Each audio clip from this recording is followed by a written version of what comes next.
publisher Malcolm Forbes and his sons, beginning a new series on great collectors.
Even in New York, it's unusual to own a yacht. The Highlander belongs to millionaire publisher Malcolm Forbes. Today is his 38th wedding anniversary, and to celebrate, he's taking the family on a cruise around Manhattan. This is a gathering of the Forbes clan. To many people, they are the first collecting family of America.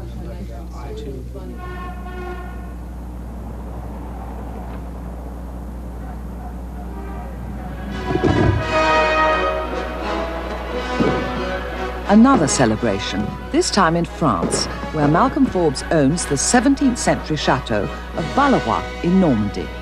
Fireworks by night, and by day, a balloon festival.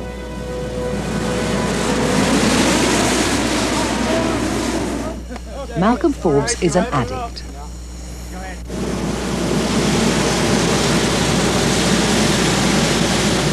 He's inflating one of his most original balloons, a gigantic copy of the chateau in its perfect setting.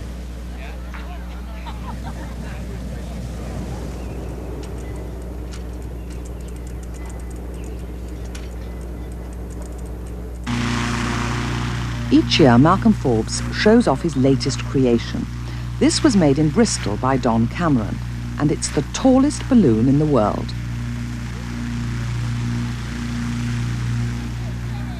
A replica of the national monument of Pakistan, the Minar. Have you ever taken one of these up? Oh yeah, these we fly. I'll be flying these tomorrow. Yeah, you've taken these up? Yes, yes.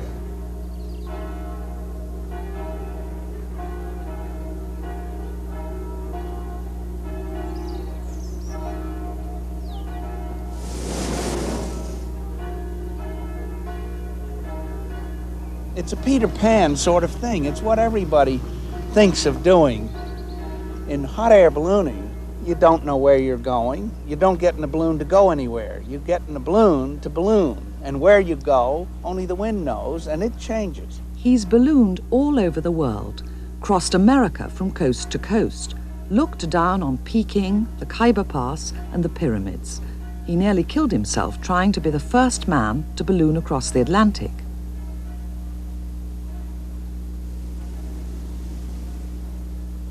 Today, in his Sphinx, he's on a slow drift across the farmlands of Normandy.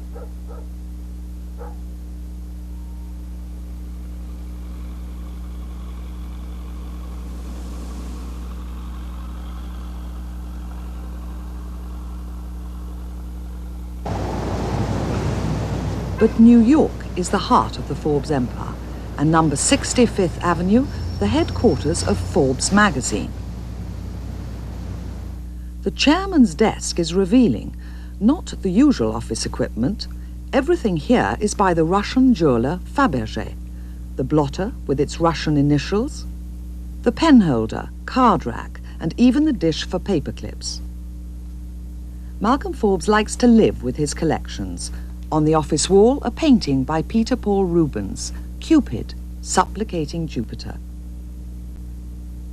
To be able to sit at your desk and look at it in itself it's a pleasure, but then when you think about, this is a really first-rate work by Mr. Rubens, and it sits here in the office. Good afternoon, Forbes magazine. Good afternoon, Forbes magazine. I mean, it backs up your point of where you said that they need like another boost in terms of a new product. Right. That much I can understand. What I don't understand is when he talks about incremental borrowing capacity, that suggests that at this point they're incapable of borrowing money. Forbes is one of the 3 top business magazines of America, with an annual advertising revenue, vast by European standards, of $110 million. 1 out of every 5 readers is a millionaire. When you advertise Forbes magazine, you say that if you read it, your own business will thrive. I think you say you'll be a bigger wheel. What is the message Forbes is getting across? I would say, in short, we are highlighting the ingredients of those who are successful. And in every issue of the magazine, there's anywhere from 80 to 100 different items, columns, stories, compendiums that feed people's ideas. Its content either feeds thought or sparks ideas or gives them something to measure how others succeeded and figuring, can I apply that to me at what I'm doing? In other words, it's a tool for capitalists.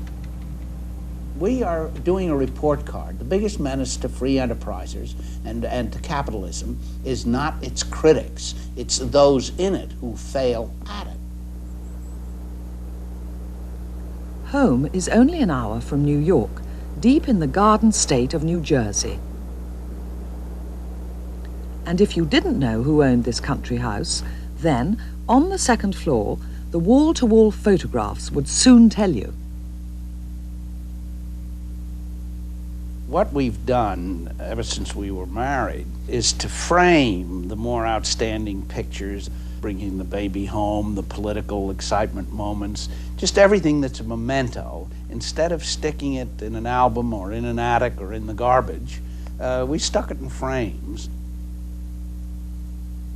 They're fun to look at. They keep these things fresh in mind and in the context of how you felt then, not now. The man who made the family fortune and started the magazine was Bertie Charles Forbes, a penniless Scot who emigrated to America in 1904. Well, he was very hardworking, ambitious, all the good qualities of the Scots. He was a firm father, but very understanding and a high degree of tolerance so long as it didn't violate his fundamental dictums. Mother was quite different. Mother was, before the term had been invented, was a Keynesian. She once said something that my father never got over. She said she thought it was fun to spend money. Up until 1929, when I was 10 years old, everything was coming up roses. We had a little electric automobile. We had all the things that you do have. But by the end of the Depression, we knew that the magazine was hanging on by its teeth. And my father was writing more and more pieces for other magazines and so forth. We never suffered literally, but the awareness was there. In the Second World War, Malcolm Forbes fought with the American Ninth Army in France and was twice decorated for bravery. But his great love was politics, and he ran for governor in the state of New Jersey. I fully expected to go from governor to Washington and eventually bless the country with my administration as president, but that's true of anybody that goes into public life. Despite help from other Republicans like Richard Nixon, he lost, but a new business life began as head of the magazine and head of the Forbes dynasty, 3 out of 4 sons work for their father, but he sets the pace as company chairman and as collector-in-chief. Over the years, Malcolm Forbes has built up an idiosyncratic collection of paintings. They make curious bedfellows. The Conspirators by the French painter Jerome sits over a watercolour by American artist Winslow Homer. The Archery Lesson by Frederick Leighton hangs beside a Flemish matron. The taste is Catholic, but not random. There is a theme. These paintings stir memories. When the boys were little in the summer, we used to have a man come from Princeton who was an athlete to keep them busy. One of the things that they were taught was archery. One day he got mad as heck and he shot the arrow into Bobby's breeches. It reminded me of the episode, and besides that, I think it's a stunning painting. In some cases, like this portrait of the 3rd Earl of Bristol, he was buying a name.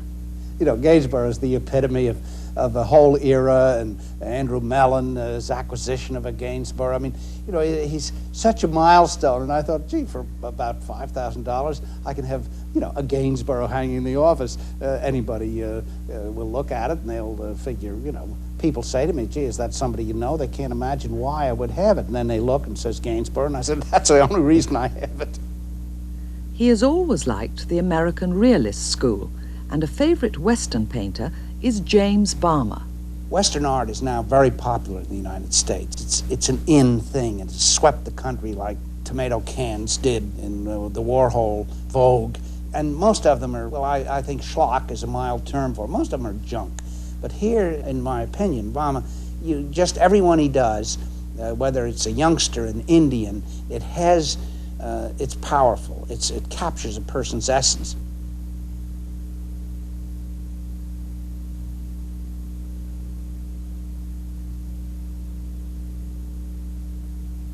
People that come in and they see such a contrasting collection. If they're being polite, well, you certainly have an interesting variety, they say, instead of saying, you know, what a wilderness. I find that I lack either enough knowledge or such a devotion to a period, or, with a few exceptions, any single artist, that I look at much. And if something about it, as you've gathered, often they relate, they bring out some emotion, recollection, nostalgia, whatever it is, something about them turns me on, I buy it. Paintings are everywhere, even in the Forbes gym. This cultural atmosphere is popular among employees, especially the senior staff, who can choose from quite a large selection a painting for the office wall. Corporate investment in art can be just as productive and be just as meaningful in its impact on visitors, customers, employees, as the furniture that you carefully select for the people working there, or the machine tools, or the roof. It images us in a way that adds a dimension. In my opinion, it's done us a world of good. It's absolutely good promotion, but as in all these things, they don't work if there's not the ring of sincerity, and if it doesn't ring a bell, nobody's going to care about it anyway.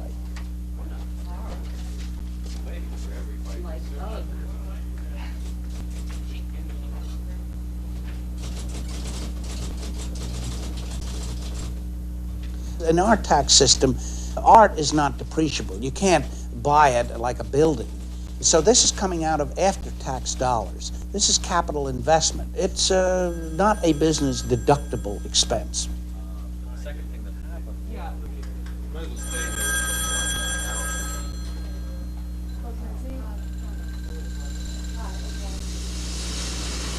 Like so many millionaires, Malcolm Forbes is always on an aeroplane, his own, complete with the magazine motto, "The Capitalist Tool."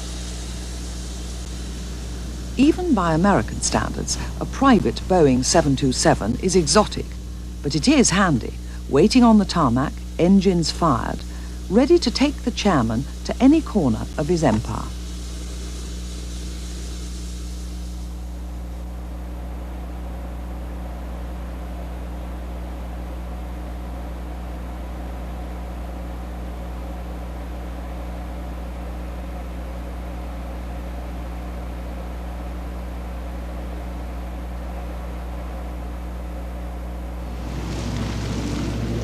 The western outpost of the empire is Trinchera, Colorado, one of the largest private ranches in America.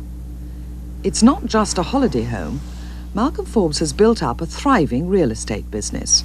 He sells plots of land to people from all over the world who want a stake in the American West. The connection is, if you like the West, if you like mountains, this is among the best. Colorado is, I think, in the United States, along with Jackson Hole, Wyoming, and the Tetons, is the most popular mountain, Rocky Mountain area. It is the West.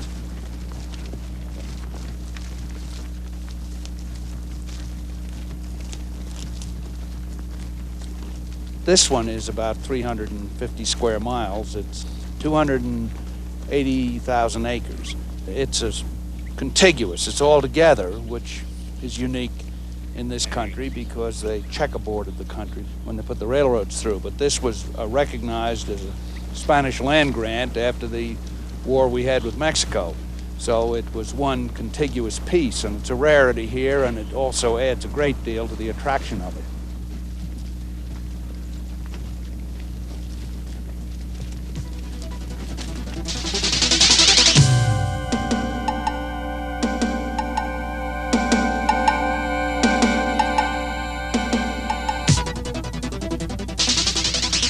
This is not just cattle country, it's bike country. Malcolm Forbes took up this sport late in life, but he's made up for lost time. He's ridden thousands of miles through China, Egypt, even to the Arctic Circle. And today he owns over 80 machines. It's another offshoot of the advantage of having enough money that if you see a motorcycle you like, and I read all the motorcycle magazines, I look at the pictures, and if they look beautiful and different, I can't resist ordering one, and all my friends can't resist riding them. Now, the pleasure is, anybody that's done it knows it. It's harder to define. It's simply that when you're on a motorcycle, every awareness you have is heightened. You don't have to fight dozing off as you do in an automobile. You see more because of necessity. You're looking. You're one with the road.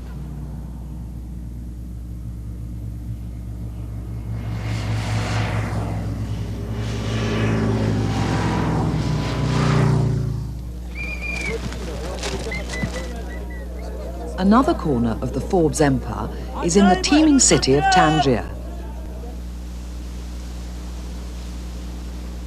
Overlooking the Mediterranean, the Palais Mendoub is one of the great houses of Morocco. Originally, it was bought to promote an Arab edition of Forbes magazine, but the idea flopped and the magazine had to fold. By this time, Malcolm Forbes felt at home in the splendor of his Moroccan palace, so he kept it. Giving you a tour of the Palais Mendoub. This is the pièce de résistance. Fantastic. As you can see, this used to be the home of the governor of Tangier when it was an international city. And this room, all of that is hand done.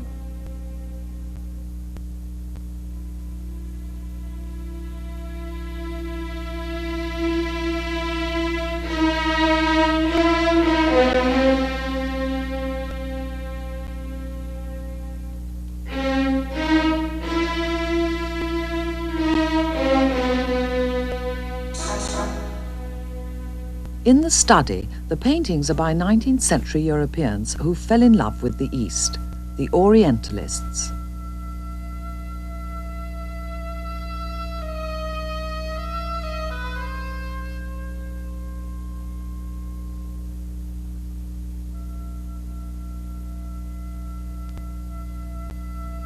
This Arab theme is both romantic and erotic.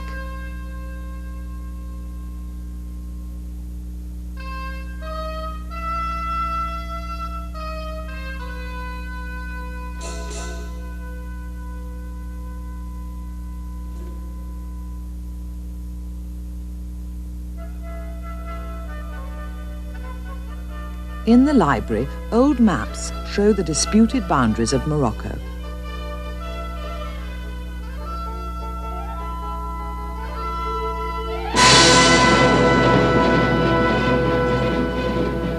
But the prize collection in the Palais Mendoub is military. Over 100,000 toy soldiers housed in a museum open to the public. All the armies in the world are here. Confederate troops and Cameron Highlanders, the French Foreign Legion, the Red Army, even the Swiss Papal Guard. Case after case of those rounded lead soldiers, many of them made in England by William Britton, and literally thousands of the earlier models made in Germany, the painted tin flats. Well, you're looking at one tail end of the Battle of Leuthen, in which Frederick the Great, his Prussians defeated the Austrians, and it was the key in the 7 Years' War. Actually, there are about 7,000 figures here. They're called flats, as against the normal Britons, the rounded minions and the more full-bodied soldiers. And the detail in flats, as you can see, is far more revealing and far more comprehensive. This particular battle here, where is he? Frederick the Great is there. Out of 7,000 figures, it takes a little doing to have spotted him. But as you can see, if you as you see the diorama, it conveys better than any diorama I've seen a feeling for the numbers, the masses. Only here, they're far less confused. They were more easily placed than in the battle itself. I didn't start out to make a toy soldier collection. I was at an auction for paintings, and it was the odd lot came up that included 3 boxes of Britons and my own memories of childhood memories, as most children, of playing with toy soldiers. I had 4 brothers, and the 5 of us used to constantly have battles. It all came back as a nostalgia. This must have been 15 or 18 years ago, and I was horrified but carried away by auction fever and the determination to have it. Over a period of years, the collection got to be where it was a collection.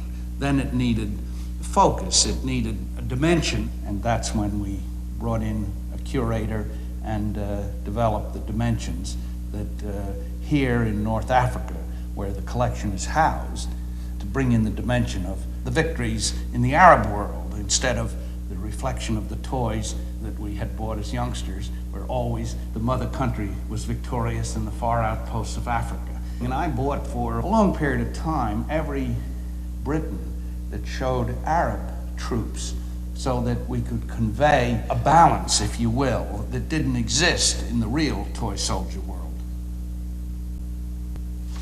964, the interesting group of Arab figures, is illustrated. Like all collectors, Malcolm Forbes buys at auction. This sale at Phillips in London was irresistible. 24,000 pieces that once belonged to a Harley Street surgeon. In the auction room, the curator of the Toy Soldier Museum, Peter Johnson, bids for Malcolm Forbes. I've seldom regretted what I bought. There have been occasions when I've thought what a dumb thing to do and tried to undo it and taken a loss, but basically the excitement of the chase is fun. I mean, I love it. In the aisle at 850, Forbes Museum. Number 976, the mobile tented British Army Field Hospital. Rare item as illustrated in the catalogue. 1,000 I'm bid, 1,100, 1,200, 1,300, 1,400. At 1,400 now.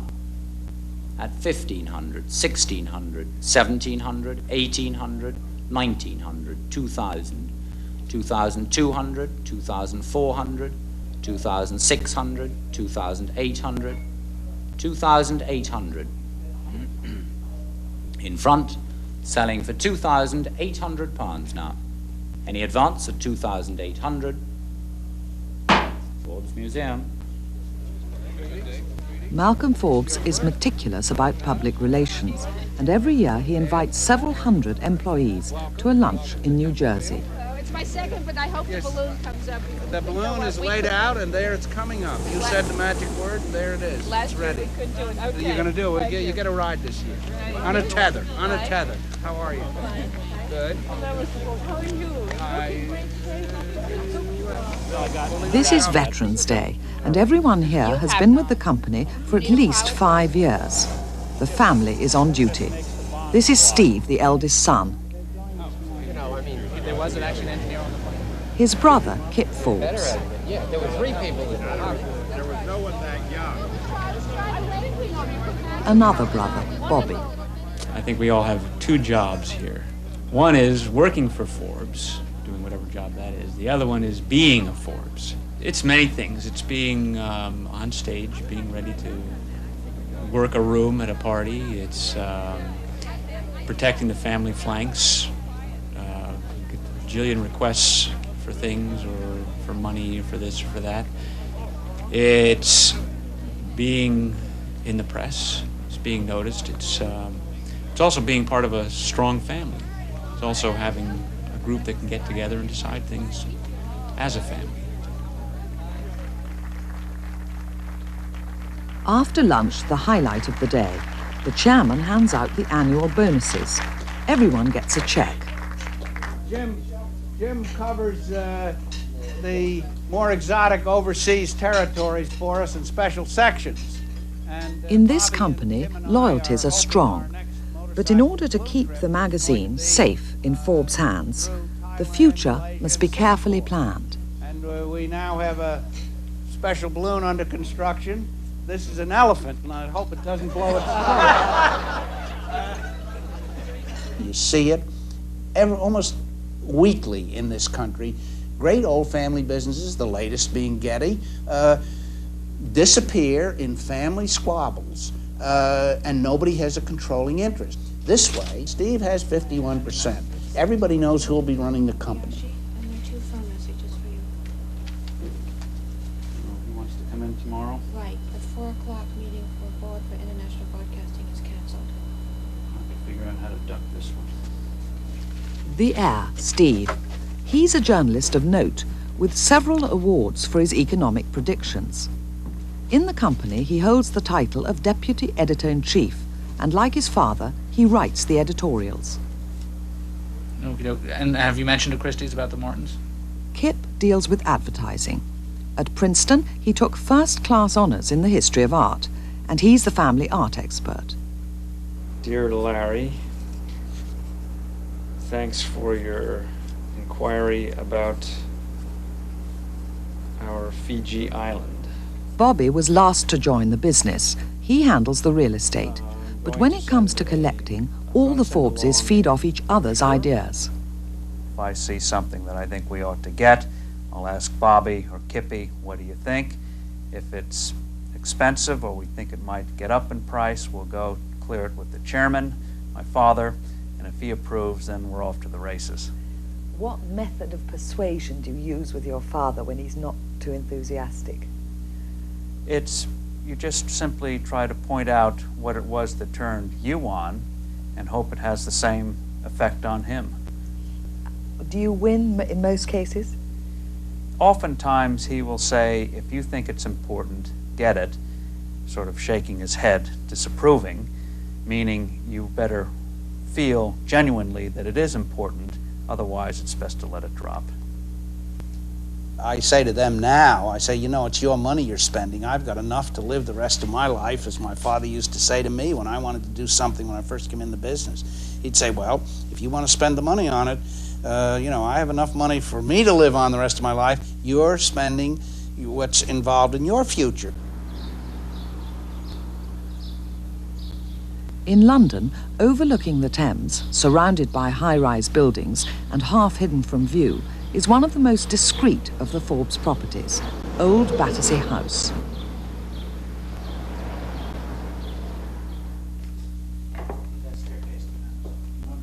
Today, it is a home for several hundred Victorian paintings, the brainchild not of Malcolm Forbes, but of his son Kip, who wrote his thesis on Victorian art and has been collecting it ever since.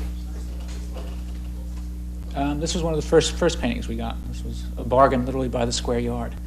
Why did you buy it? It was big, nobody else wanted it, and it used to actually hang in this house, which we just bought about 2 years previous.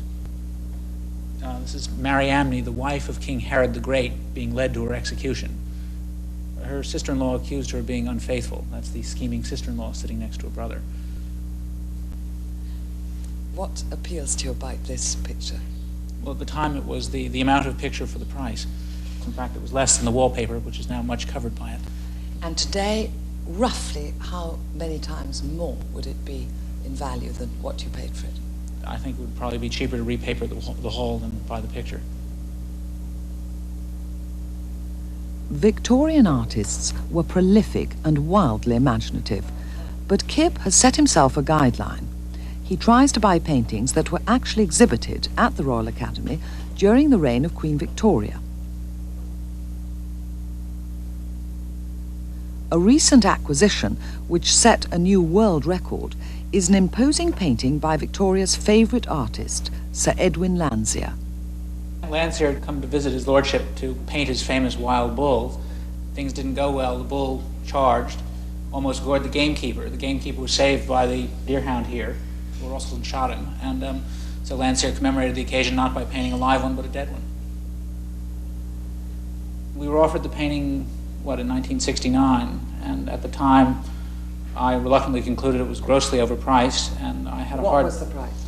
At that point it was £15,000 was the initial price quoted, and lo and behold, X years later, that was Sotheby's commission.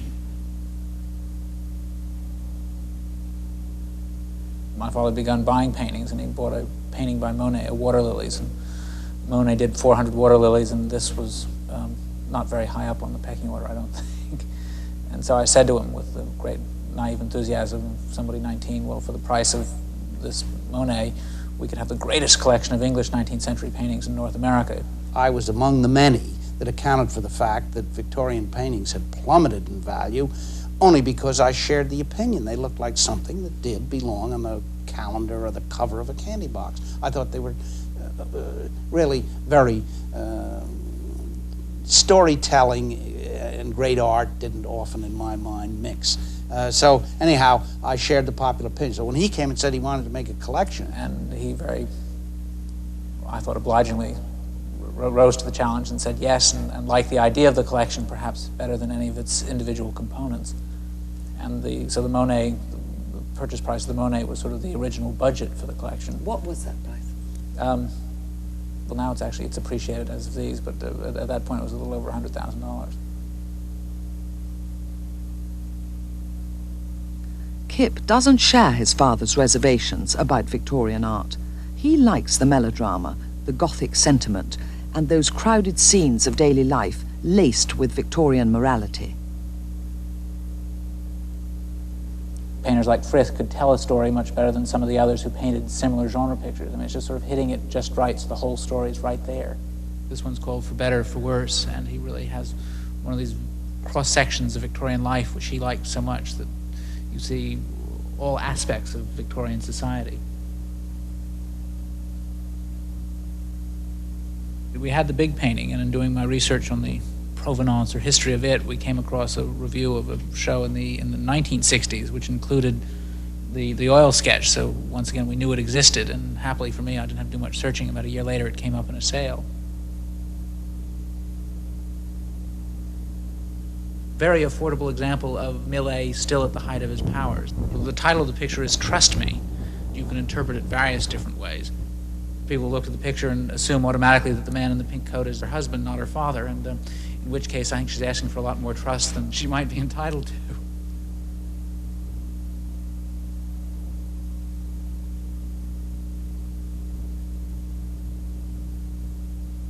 One of the few pre-Raphaelite paintings in the collection is this allegoric portrait by Holman Hunt. This picture appealed to me very much because it was painted in two stages. He started it with his mistress and then finished it 7 years later with the face of his wife, and the juxtaposition of his wife's rather sober face and his mistress' curly hair caused my father to say when he saw it, God, she looks like a truck driver in drag. doesn't she?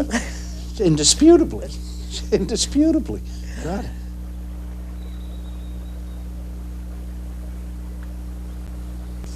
As a child, Bobby Forbes loved toy boats, and today he's in charge of the largest private collection in the world, over 500. Specifically, these are toy boats as versus a model boat, which is a model ship or ship model is unique. It's a one-off, I think you would say.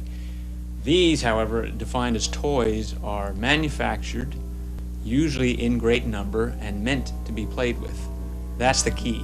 I, being the curator of the collection, I have the particular privilege of bathtub testing them all.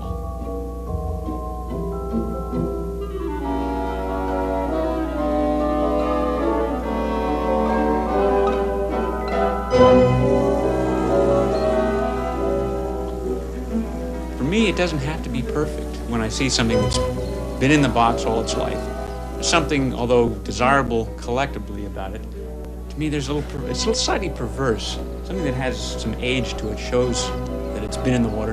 That's fun.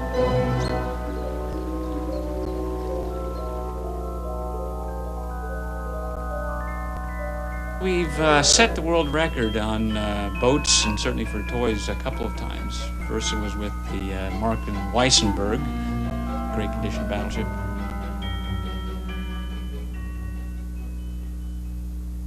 Lastly was the Lusitania, Markland large ocean liner that we paid $28,000 for.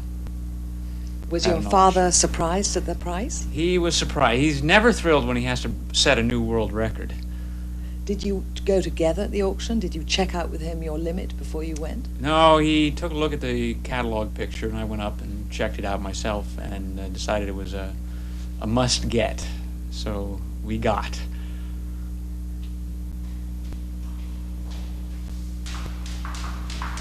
American history is a family passion. Down the staircase hangs some of the Forbes collection of presidential papers, with the accent on Lincoln. The family archivist is Steve, and he looks after 2,500 historical documents. A new acquisition was this copy of Lincoln's last speech. This document was obviously known to exist, but it was lost. No one knew what happened to Lincoln's last speech. When this particular person died, the people went through the furniture and the effects of the estate to catalog it, to see what would be sold and what would be kept. And almost by accident, one of the people discovered a loose drawer under a table, an obscure table, and here it was.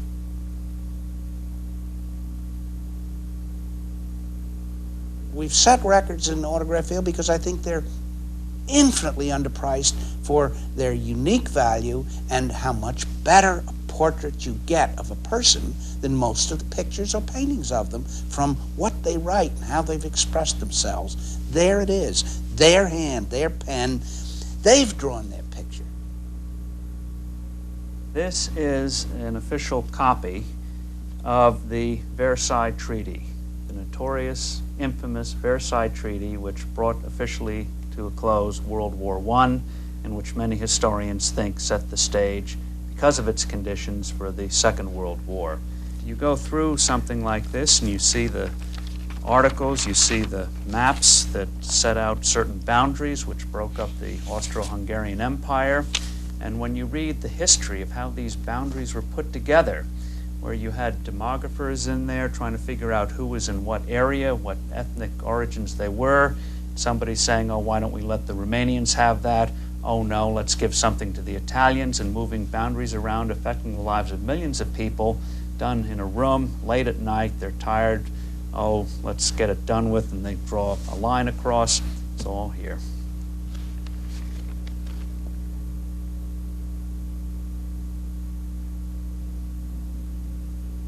Well, this log is of the airplane that dropped the first atomic bomb on Hiroshima in 1945. And that event was the most important event of the presidency of Harry Truman. So we did it from two angles. First, it was the most important thing that happened in Truman's presidency.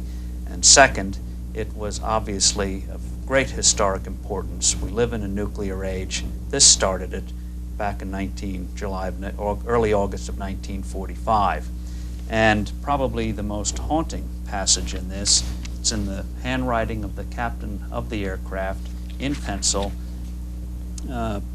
talking about both the pilot and another crew member forgot to put their dark glasses on and therefore witnessed the flash, which is terrific. It's about 15 seconds now after the flash. There are two very distinct slaps on the ship. That is all the physical effects we felt.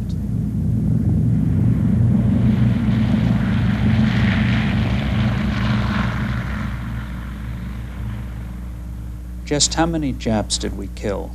I honestly have the feeling of groping for words to explain this.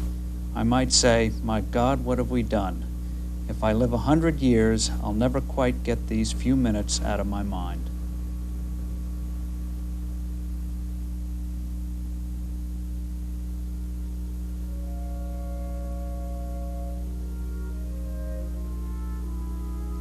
The most dazzling of all the Forbes collections is the Fabergé.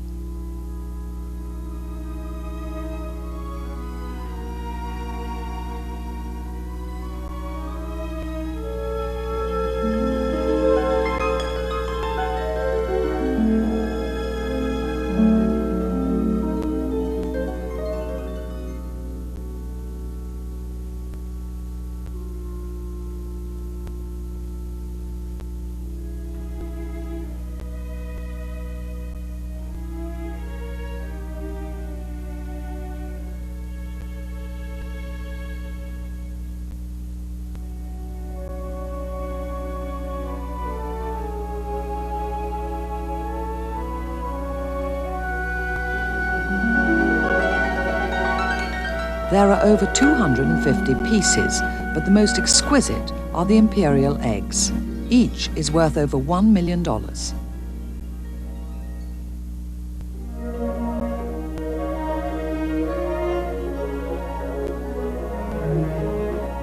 It all began with this egg, made by Fabergé in 1902 for the American-born Duchess of Marlborough. Malcolm Forbes saw it and bought it, despite fierce competition in the auction room from a New York dealer. He came up to me and he said he was the underbidder, and if I was really interested in eggs, he had some imperial eggs. I was ready to lynch him when I found out he was the guy that had run me up to 45,000. But as a result of that, he considered me a serious collector. He took me back to his shop with him, opened his safe, and showed me the orange tree egg. He had 3 imperial eggs in the safe.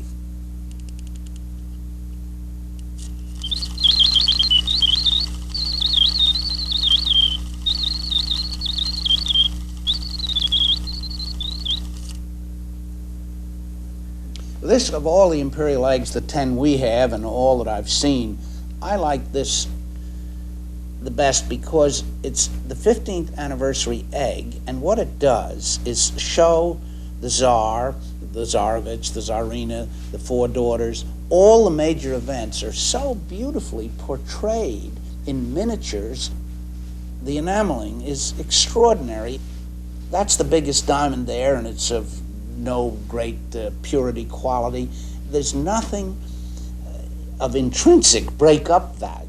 But this egg tells, literally, all the major events from the coronation on through the first 15 years of the last Tsar. It's beautifully done, it's imaginatively done, it's historically accurate. It's an extraordinary artistic rendition of history. Fabergé came from a French Huguenot family that originally settled in Russia at the beginning of the 18th, 19th century. His grandfather started a small jewelry shop, which ultimately was inherited by his father and finally by Peter Carl Fabergé himself. And although he was trained as a jeweler and a craftsman, his greatest talent was getting the best craftsmen and the best artisans to work together. And while in Russia he wrought a revolution of his own, he stopped making carat content all it counted and shifted the emphasis to craftsmanship. And we don't know which came first. Did the Tsar come to Fabergé and say, think of a nice Easter present for the Tsarina, or did Fabergé go to the Tsar and say, have I got an idea for you? But in 1885, for Alexander III, Fabergé confected this very simple egg here to give to his wife. Couldn't be a more simple egg. You open the white enameled shell, take out the golden yolk, open the yolk. In this case, the yolk definitely preceded the chicken. Inside is a tiny, tiny gold hen, which opens up. And originally, inside the hen was a miniature of the imperial crown with a tiny ruby egg hanging inside it. And sadly, the Soviets lost it before they sold it in the 30s. And we also have the last one, also the only one that left Russia in the possession of its original owner. This was the egg given to the Dowager Empress in 1916. The war was raging then, and as a gesture to wartime austerity, the shell is made out of silver rather than gold. It was their idea of cutting back, quite a simple mechanism. The Tsar was given the St. George Medal by the army, and underneath the medal is a tiny miniature of the Tsar, and on the back, under a medal showing the Tsar himself, is a tiny miniature of his son, the Tsarevich. It's probably the most simple, and the eggs got quite simple towards the end. This was made for the coronation, which took place in 1896, and so this was presented in Easter of 1897. The shell itself is reminiscent of the coronation robes, which were made out of gold thread, mounted with the Romanov eagles. And then the surprise is a tiny little miniature of the coach in which Alexandra rode to her coronation. And the coach is perfectly sprung. All little tiny details work, doors open, little tiny steps come out. And we know that, in fact, the Empress has left the church because the crown is now on top of the carriage.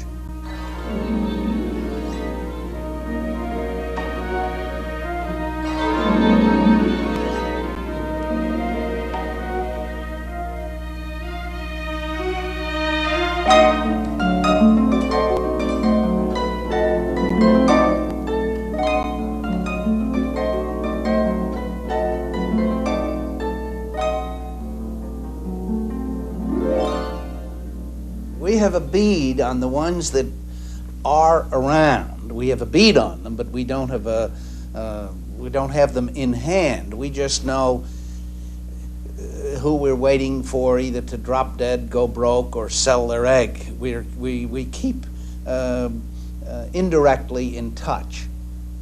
If we get one more imperial egg, we're one up on the Kremlin. They only have 10, we have 10. It's hard to compete with this sort of energy and this sort of money. Almost every week there's a new acquisition, and yet these possessions are not sacrosanct. I've often said to the children, I would hope if you decide to be done with any one of these collections, put them back in the auction block so people have the same excitement we did in collecting them. I don't want anything to go permanently into a museum with a wing named for Forbes magazine to be interred with everything else there. I would be happier looking up from my hot spot to see that these were back on the block if they're not going to be living here at Forbes headquarters. Until then, the sons have the go-ahead to spend, under the watchful eye of their father, who dominates even the entrance hall. This is his favorite portrait of himself by Claudio Bravo. People say, well, why do you put it up now? You know, it's the sort of thing that should go up when you're dead. And I said, well, the first thing that my kids are going to do when I'm dead is take it down. So I might as well put it up now. I'll be immortal only while I'm around.